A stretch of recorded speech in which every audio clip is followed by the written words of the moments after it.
আমি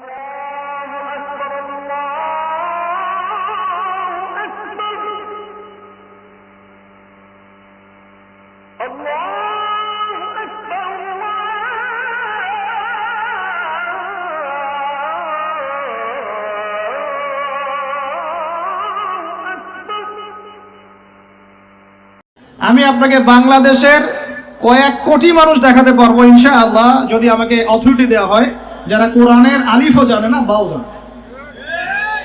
এখন আপনি এই জেনারেশনটাকে দিয়ে কি দিন কায়েম করতে চাচ্ছেন বাংলাদেশে?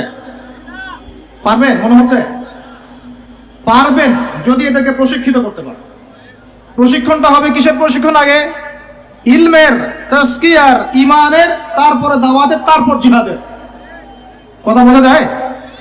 আগে ইলমের, আমলের, তাজকিয়ার, দাওয়াতের, জামাআর, ইমারার, তারপরে জিহাদের, এরপরে ইকামতের দিন। আমি আস্তে আস্তে পয়েন্টে আসবো। আমার কথাগুলো মনে হয় আপনারা বুঝতে পারছেন না। বুঝতে পারছেন কি? আমি বুঝাতে চাচ্ছিলাম তেলাওয়াতে এইভাবে ভুল হয়। আর মানুষ এখন এইসব এই প্রাইমারি লেভেলের যোগ্যতা অর্জন না করেই মানুষ দিনের পথে নিজেকে দায়ী হিসেবে পরিচয় দেওয়া শুরু করছে। এটা খুবই দুঃখজনক। এটা খুবই দুঃখজনক, অবমাননাকর এবং উম্মার জন্য ভয়ঙ্কর ক্ষতিকর।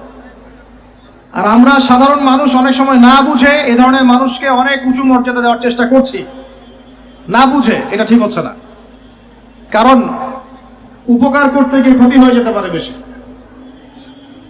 জুমার দিনে দোয়াগুলো শিখেন, আরবিটুকু শিখেন, কোরআনের তাজবিদ সহকারে তেলাওয়াতটুকু শিখেন। কারা কারা তাজবিদ সহ তেলাওয়াত করতে পারেন হাত তোলেন দেখি ভাই। আচ্ছা, এখন হাত নামান। আমাকে এখন বলেন আপনারা কারা কারা, যদি আগামীকাল সকালে কোরআনের জন্য জীবন দেওয়ার প্রশ্ন ওঠে, কারা কারা দিবেন?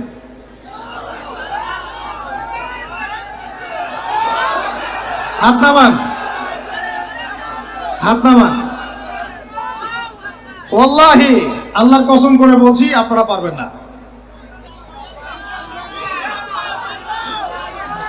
আচ্ছা আচ্ছা, ইনশাআল্লাহ আল্লাহ কবুল করেন।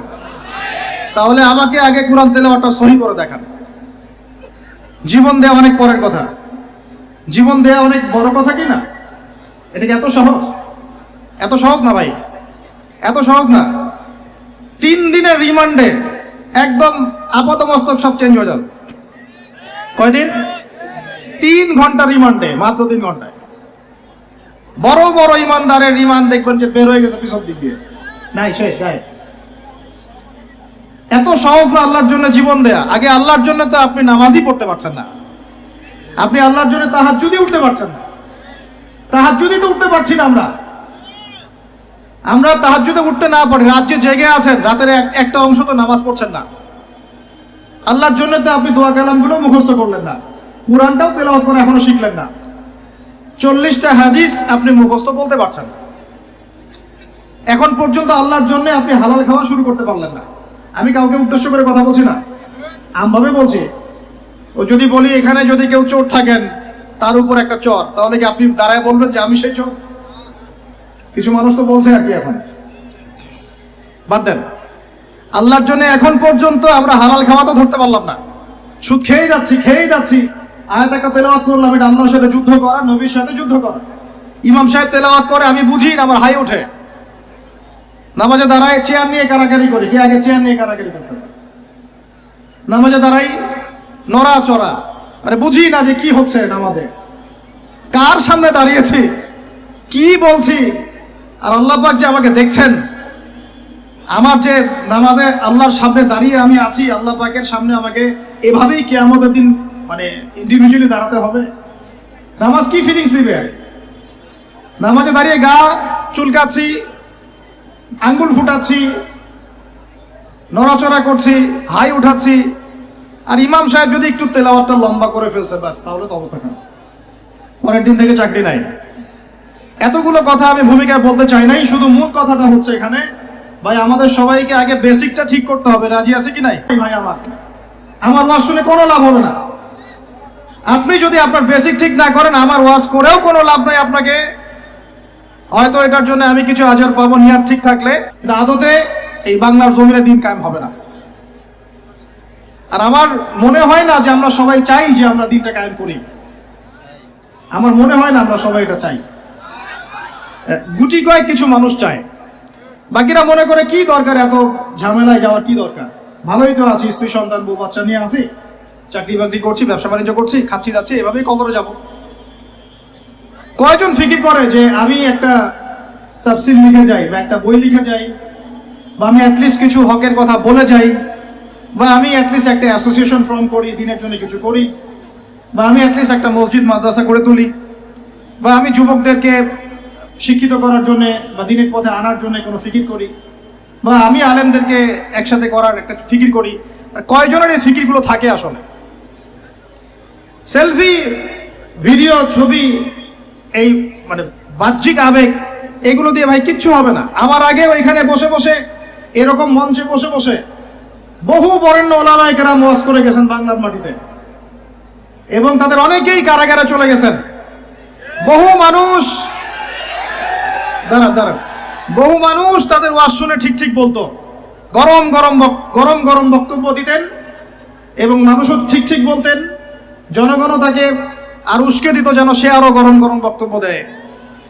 হ্যাঁ, বিশ্বাস করেন, বিগত তারা যখন নাই, বিগত এক বছর, 2 বছর, 3 বছর, 4 বছর, 5 বছর চলে যায়, ওই ঠিক বলো জনগণ একবারও তাকে খোঁজ দিতেও যায়নি, কখন একদিনও দেখতে যায়নি তাকে, একদিনও তার পরিবারের খবর নেয় নাই, একদিনও জানে নাই তার স্ত্রী কিভাবে রাত কাটাইছে, একদিনও তার সন্তানের খোঁজ নেয় নাই, তাকে এই বিপদ থেকে মুক্ত করার জন্য টাকা পয়সাও খরচ করে নাই, মামলা মোকদ্দমায় দৌড়াদৌড়ি করে নাই।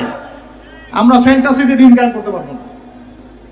আমার কথা একটু তিক্ত, কিন্তু কথাগুলো বাস্তব। আজ না হোক কাল বুঝবেন ইনশাআল্লাহ, আজ না হোক কাল বুঝবেন ইনশাআল্লাহ। এখন 2023 সাল চলছে, 1444 হিজরি চলছে। 1444 মানে নবী সাল্লাল্লাহু আলাইহি ওয়াসাল্লাম 1444 বছর আগে দিন কায়েম করে চলে গেছেন পৃথিবী থেকে।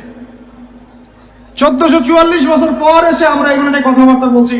আমরা জানি না আমাদের সামনে জাতিগতভাবে, বৈশ্বিকভাবে, আর এমনিতেই ইউনিভার্সাল কতটুকু সময় বাকি আছে, আমরা এটা জানিও না।